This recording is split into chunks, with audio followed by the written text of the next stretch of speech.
Pumasok kayo sa palasyo ko! Sigaw ng nilalang. Matapos nitong sumigaw ay bigla itong natahimik nang kanyang masipat si Lolo Ruben. Tingnan mo nga naman, nandito na din pala ang pumatay sa alagad ko. Artos, Ruben, at kayong lahat, kung gusto nyong hindi ko kitilan ng buhay ang haring kalabaw na to, ay ibigay nyo ang mutyang kinuha nyo kay Antonio. Dagdag pa nito. Agad namang nagkatinginan ang mga ministro ni Haring Rufus nang mabanggit ito ng dyablo. Halos naging palaisipan yon kung nasaan na nga ba ang mutyang hawak ni Haring Rufus nang bumalik siya sa kaharian ng Baylan. Agad namang napatigil sa pag-iisip ang mga ministrong yon nang inilabas ng reyna ang isang kwintas na merong mga nakabungkos na bato. Ito ba ang hinahanap mo, Diablo? Ang mutya ng delubyo? Tanong ng reyna. Tumitig lang ang Diablong yon sa kumikinang na mutya at agara naman itong nagpakawala ng nagbabagang kadena upang makuha ang mutyang yun. Ibinigay naman ito ng reyna dahil sa wala siyang pagpipilian. Nang nakuha na ito ng dyablo ay biglang ibinalik nito ang katawan ni Antonio upang magmukha siyang normal. Tumatawa-tawa lang yon habang paunti-unting umiitim ang aura nito. Halos maging ang mga ministro at mga kawal na kasama ni Lolo Ruben ay nabalot na ng matinding kilabot dahil sa ginagawa ng Diablong yon. Sa utos ni Sitan, lumikha ka ng bagyo! Sigaw ng nilalang habang itinataas ang mutyang hawak niya. Agad namang umitim ang paligid at umulan ng napakalakas na merong malalakas na kidlat at hangin na umiikot lamang sa palasyong yon. Doon din mismo ay napansin ni Lolo Ruben ang butong kamay nitong kwintas na nakasabit sa kanyang leeg. Doon siya napaisip gawa ng pamilyar sa kanya ang nilalang na merong ganoong kasuotan. Doon din niya napagtanto na tama ang hinala niya sa nilalang na yon. Di rin nakakapagtakang merong kanan at kaliwa si Antonio dahil yung dalawang yon ay tagasunod ng dyablo mismo. Manggagaway, mansisilat, mangkukulam, at mga hukluban. Yun ang pangunahing puwersa ng demonyong kanilang kinalaban. Sitan! Sitan! Sigaw ni Lolo Ruben. Agad namang napatigil ang Diablong yon sa kanyang ginawa. Sumigaw lang ito na animoy galit na galit. Magbigay galang ka, pangahas! Baka nakakalimutan mo, ako'y isang hari din ng sinaunang impyerno! Sigaw ni Sitan. Asa na ang iyong mga disipulo, Sitan? Nandito rin ba? Wika ni Lolo Ruben. Di naman umimik si Sitan noong mga oras na yon at mas lalo pa nitong nilakasan ang kanyang mutyang hawak. Habang nakataas ang mga kamay nito, ay kitang-kita nilang lahat na nakangisi yon. Hanggang sa ibinaba nito ang kanyang mutya. At ang paglabasa naman ng 4 na panauhin sa itaas ng palasyo. Doon nga nagpakita ang 4 na disipulo ni Sitan. Halos hindi makapaniwala sila Lolo Ruben dahil sa nagawa rin nitong buhayin ang kanyang mga sinaunang tagasunod. Akala nyo ba hindi ko kayang buhayin ang aking mga disipulo gamit-gamit ang karunungang taglay ko? Naging kasangkapan ko lamang ang mga hanagob upang tuluyan akong makalabas sa mundong ito. At ikaw, Ruben, ang may kasalanan kung bakit dito ako naghahasik ng lagim sa mundo ng mga engkanto imbes sa mundo ng mga tao. Wika ni Sitan. Nang akmang hindi na makapagpigil ang mga natitirang hukbo ng reyna, ay sumugod na ito papaloob sa palasyo. Parang sumusugod ang mga yon nang hindi nag-iisip. Nang malapit na ito sa entradang pinto ng palasyo, ay biglang merong mga bitag na pumaitaas sa ilalim ng lupa. Nagliliyab yon at nakita ni Lolo Ruben ang mangkukulam na disipulo ni Sitan na nakataas ang kamay. Doon ay napaisip siya na hindi ordinaryong mangkukulam yon dahil nag-aapoy ito at nakakalikha ng ganoong uri ng mga abilidad na halos kagaya ng kay Oril. Di na maipintas sa mukha ng mga ministro ang kanilang galit nang namatay ang lahat ng mga kawal ng reyna sa ganoong uri lamang ng bitag. Hindi na nakatiis ang reyna at agad din naman itong naging isang dambuhalang ahas na pasugod na sa entradang pinto. Sinabayan na rin ito ng tikbalang at ng hari ng mga engkanto. Kitang-kita din ni Lolo Ruben na merong dinukot ang tikbalang ngayon na isang napakaitim na peste sa kanyang mga balahibo. Pagkuha niya nito ay kinain niya yon hanggang sa unti-unting nag-iba ang kanyang kaanyuan. Naging isang makisig na lalaki yon na parang pinag-isa ang itsura ng isang normal na tao at isang engkantong kabayo. Nag-aapoy din ang katawan nito maging ang mga mata. Yun ang unang pagkakataon na nakita ni Lolo Ruben ang pinakamalakas na kaanyuan ng tikbalang na kanyang kasangga. Ben, mauna na kami sa inyo. Kami na ang bahala sa bitag na nasa palasyo. Wika ng tikbalang. Papasugod na nga ang mga ito nang biglang nakarinig sila ng tambuli di kalayuan sa palasyo ni Haring Rufus. Napatigil silang bahagya. Ganon din ang mga disipulo ni Sitan. Paglingon nila Lolo Ruben, ay nakita nila sa isang bundok ang mga nag-iitimang mga kawal. Nakasuot yon ng baluti mula ulo hanggang paa na kulay itim. Ayon kay Lolo Ruben, na hindi yon isang uri ng baluting gawa sa bakal, bagkus ay gawa ito sa mga elementong nilililok sa mundo ng mga engkanto.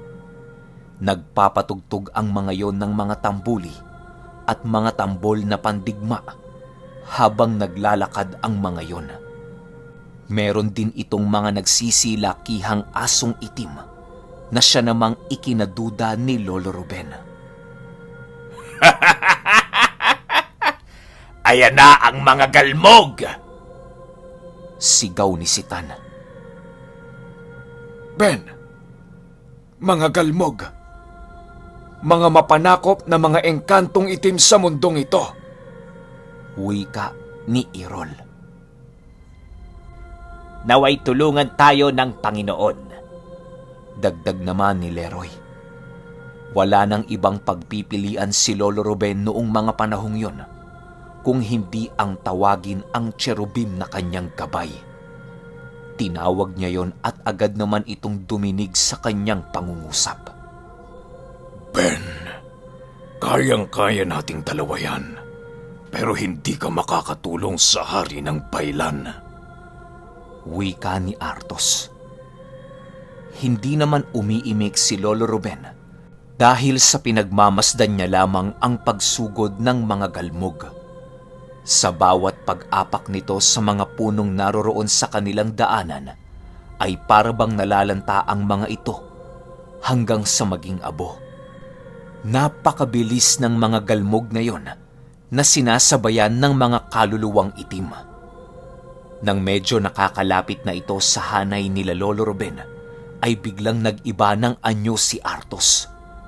Kahit nag-iba na ng kaanyuan si Artos, ay patuloy pa rin ang mga ito sa pagsugod na tila ba wala itong respeto sa cherubim na kaharap nila. Matapos yan ay biglang lumiwanag sa kalangitan at doon nakita nila Lolo Ruben ang apo ng baryo ng manggagamot. Hawak-hawak nito ang isang patpat na merong nakaukit na krus habang nagpapakawala ng mga pag-atake. Naroon din ang mga manggagamot na merong kakayahang maglagay ng baluti ng lupa sa kanilang mga katawan. Maging si Sinag ay naroroon na nagpoprotekta sa hanay nila Lolo Ruben. Meron ding mga manggagamot na kayang makalikha ng apoy dahil sa mga mutya nitong taglay. Sadyang napakalalakas ng mga manggagamot na yon na siyang isa sa mga naging katulong at kasangga ni Haring Rufus sa mundo ng mga engkanto. Nagsidagsaan na rin ang iba pa nitong kasangga na naninirahan sa karagatan at maging sa napakagandang syudad na ginawa ng mga engkanto. Ben! Tayo na! Naririto na ang mga kawal ng biringan! Sigaw ni Waning. Matapos yan ay dali-dali nang tumakbo si Lolo Ruben upang makahabol sa reyna ng Baylan. Doon ay nakita niya ang mga dambuhalang mga makinaryang lumilipad sa itaas ng palasyo. Marami ang sumasabog doon, gawa ng pinapaulanan ito ng kidlat ni Sitan. Ganon din ang mga apoy ng mangkukulam nitong disipulo. Napakarami ring mga serpenteng ahas na lumalabas sa manggagayaw nitong tagasunod. Habang nagpapaulan si Sita ng delubyo, ay ang pagtawa nito na malademonyo ang tinig. 3 angkan ang nagsanib puwersa upang matalo ang hindi masukat na bilang na mga galmog na nagpupumilit lusubin ang isa sa pinakamalakas na kaharian sa mundo ng mga engkanto, at yun ay ang kaharian ni Haring Rufus. Marami pa namang mga kawal na natira si Haring Rufus na siya namang dumagdag sa puwersa ng ibang lahing pilit silang ipinaglalaban. Napakaraming nalalagas sa hanay ng lahat ng kasangga ni Haring Rufus dahil sa hindi rin basta-bastang mapatay ang mga galmog na yon. Meron itong 10 puso sa katawan na siyang dapat mong wasakin upang tuluyan ng mapuksa ang mga ito. Maging ang konting kawal na hawak ni Haring Rufus sa ngipin ng bundok ay tumulong na rin upang maipagtanggol ang kanilang lupain. Ilang minutong pagtakbo nila Lolo Ruben ay nadapo na nga sila sa silid. Doon ay nakita ng reyna ng Baylan ang napakaraming lalang ni Sitan. Ang kanyang mga namatay na kawal ay naging isang mga tagasunod ng dyablo. Nang makita ito ng tikbalang, ay walang habas niya itong inatake hanggang sa mapulbos ang mga yon. Halos yumanig ang buong palasyo dahil sa puwersa at lakas na ipinamalas ng isa sa mga maharlikang kasangga ni Lolo Ruben. Nakakakilabot ang naganap na digmaan sa pagitan ng mga galmog at mga angkang kasangga ni Haring Rufus. Kahit napakalakas ng ulan at bagyo nung mga panahong yon, ay hindi nila ito alintana. Umuulan din ang kidlat sa panig ng puwersang kinakaaniban nila Lolo Ruben. Marami ang tinatamaan ng kidlat habang nakikipaglaban ng mga yon. Si Sita noong mga panahong yon ay nakikisali na rin sa digmaan sa pamamagitan ng pagbabato ng mga apoy na tipak ng bato sa palasyo na siyang ikinakasawi ng mga engkantong nakasakay sa mga gintong arkong nasa himpapawid. Samantalang sa kabilang dako naman ay narating na nila Lolo Ruben ang palapag na kung nasaan naroroon sila Sitan. Doon ay nakita nila si Haring Rufus na nakagapos sa mga kadenang nagliliyab at nagpapabaga.